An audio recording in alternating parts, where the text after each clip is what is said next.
Ooh. All right. Hi, everyone. Welcome to Soul Protocol. This is Inner Architecture for Changemakers. And I'm Leah Evied, your host. And this is my fourth podcast that I've recorded today. So here we go. I'm wrapping it up, baby. This is it. This is my podcast extravaganza for the month. Oh, today we're going to talk about spiritual judo. That is how to fight and win spiritually. Let's see, to start off with, I think I would like you to take a moment and think about someone or something that makes you feel like fighting, an opponent. In this day and age, it's probably not difficult to reach for a political opponent, at least. We're in a pretty divisive time of American history. But you might also think of someone in your family or something in your life. Whatever that opponent is, close your eyes for a second and feel into the emotions that are evoked when you think of fighting this thing, fighting against it. Now open your eyes and consider for a second everything that came up. Agitation, anger, a feeling of injustice, maybe.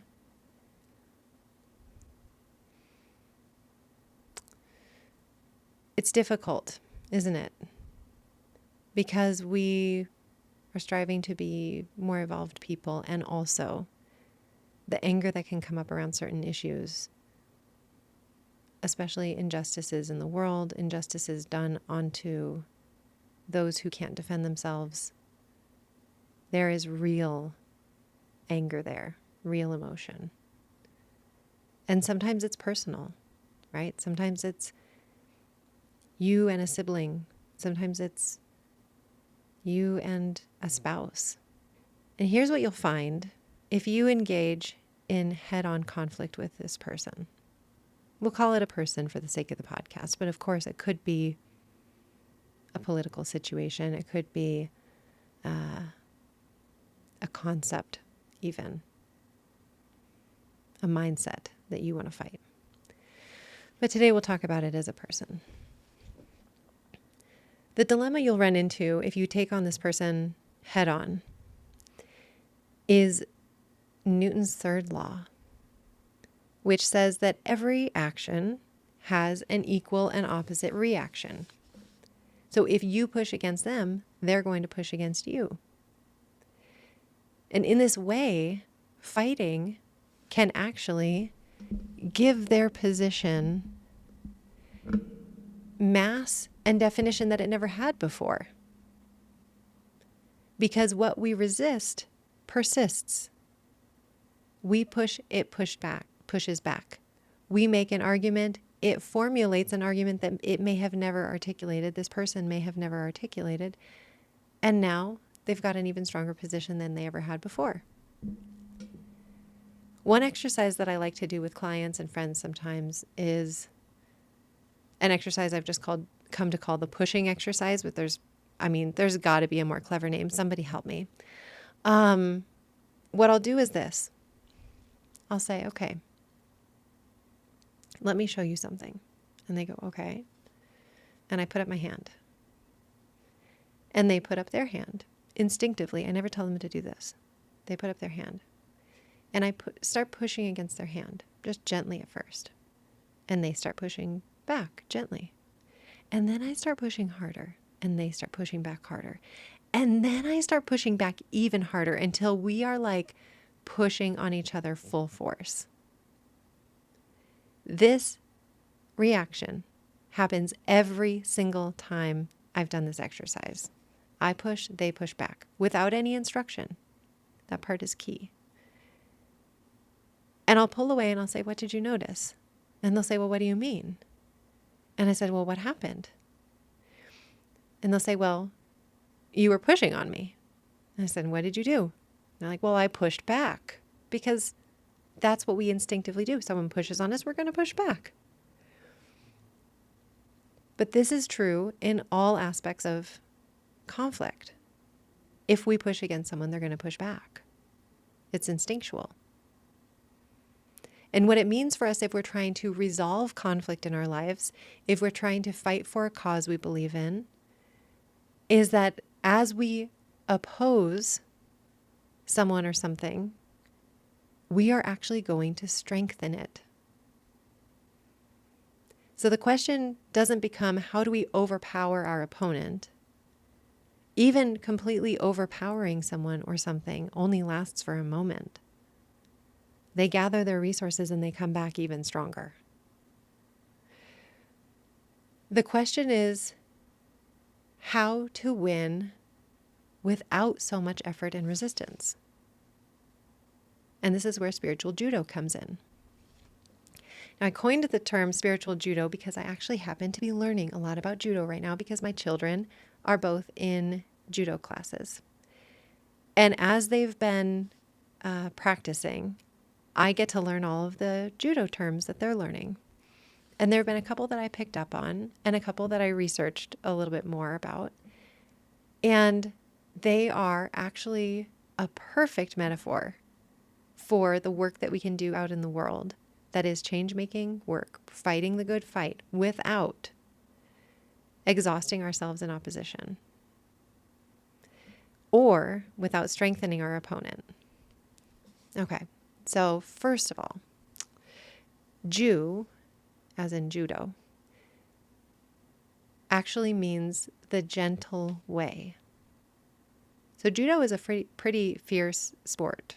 If you've ever seen judo competitions, it's a wrestling martial art, and these people throw each other. I mean, like completely over their shoulder. Like you see a full-grown man body go flying 180 degrees, and they whack the ground, and it's really alarming. And you're like, oh my God, is this person okay?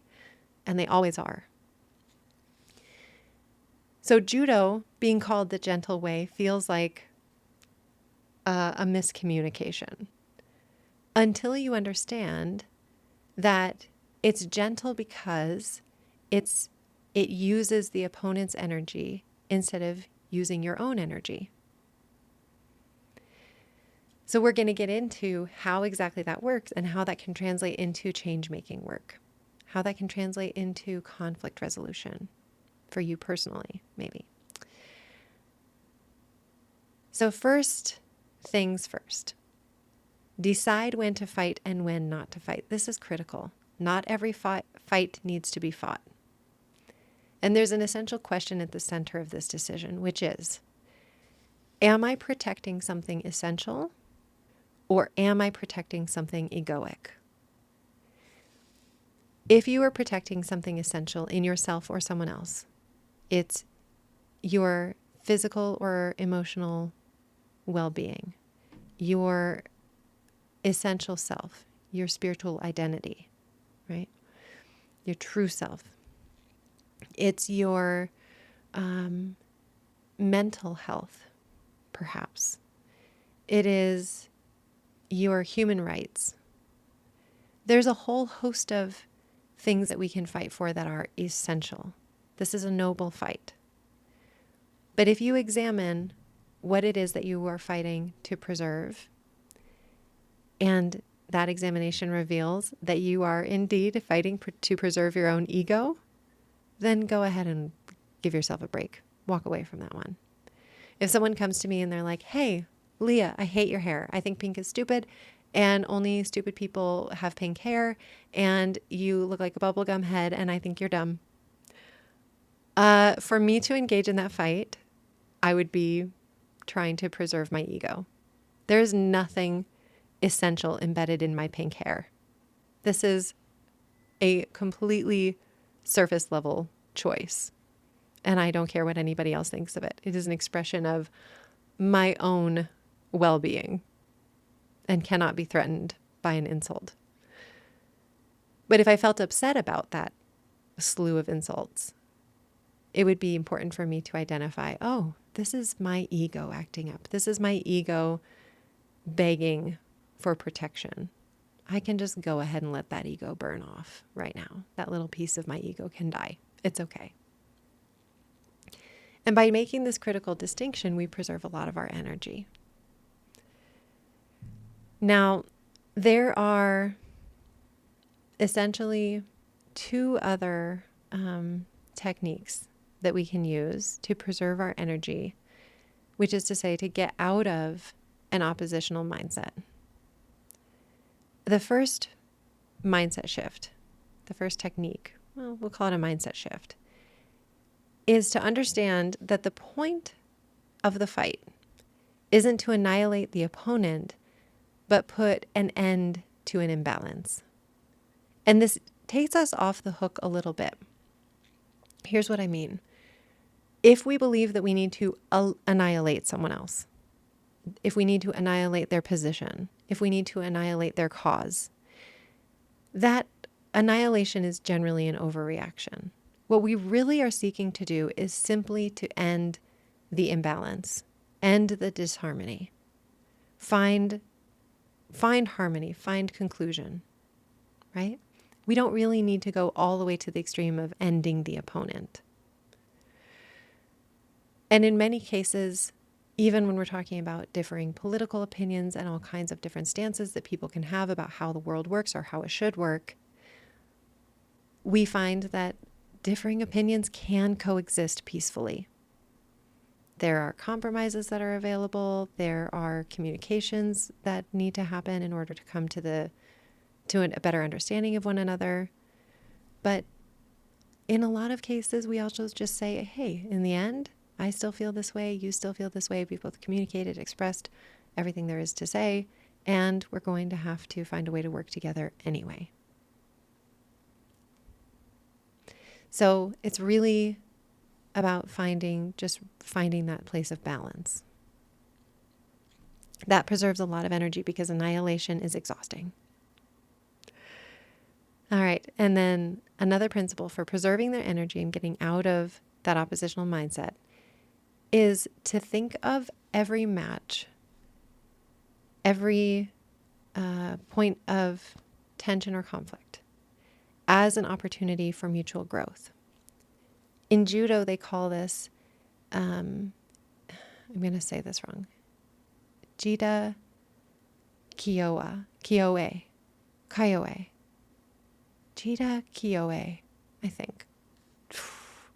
Friends, help. This is about finding the opportunity. Judo Kyoe, I think that's it. It says that whether you win or lose, you still win. Because you found the opportunity in the loss. You found the opportunity to grow. You found the opportunity to strengthen yourself. You found the opportunity to change.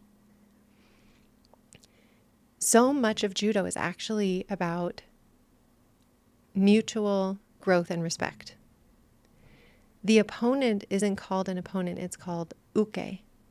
And one of the objectives of being a great judo student is to be a good uke. And uke literally means the one who receives. So being a good uke means to receive something from the person that you are fighting. How does that translate into our real lives in work, at home? How can we be a good uke in a conflict with our partner? How can we receive a new message? How can we receive a new life lesson? How can we receive feedback? This is what it means to be a good uke. We see the opponent as a training partner. They are making us stronger, and we appreciate them for it. Even in the political realm, this realm that is so touchy right now, can we appreciate that someone else's position, that their stance is strengthening our own, helping to define our own?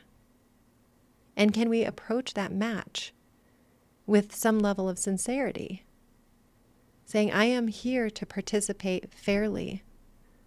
I am here to express myself honestly. And I'm here to learn and change and grow and to move toward an ultimate truth.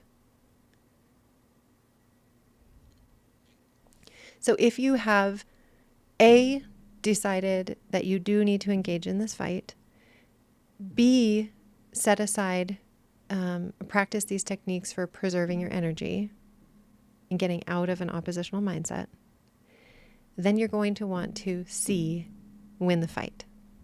And here's a couple ways that you can win no matter what. First thing you can do is to learn to fall without failing.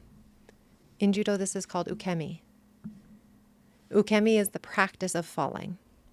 So in Judo, when you yourself get thrown, and you do that big 180-degree arch, you better know how to fall. When they fall, they slap the ground, and it distributes the energy outward so that it doesn't all come down on their spine. Falling without failing. If I'm engaged in conflict out in the world, if I'm engaged in conflict in my home, how can I fall, allow myself to be thrown, essentially, right?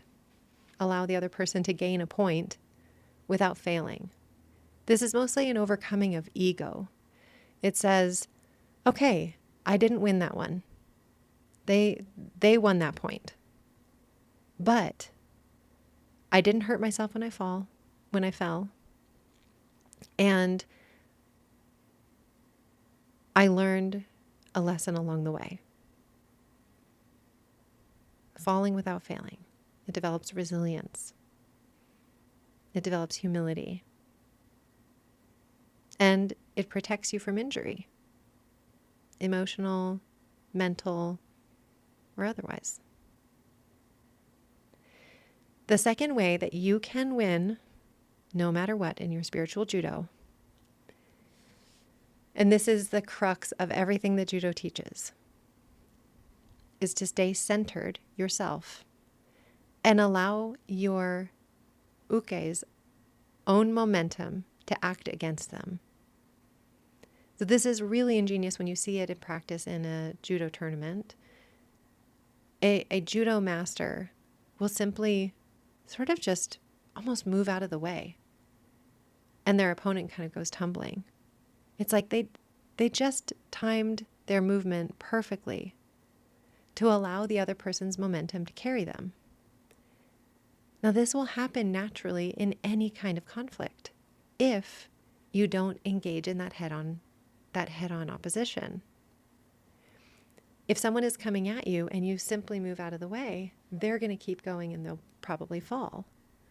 Or whatever their momentum dictated will happen.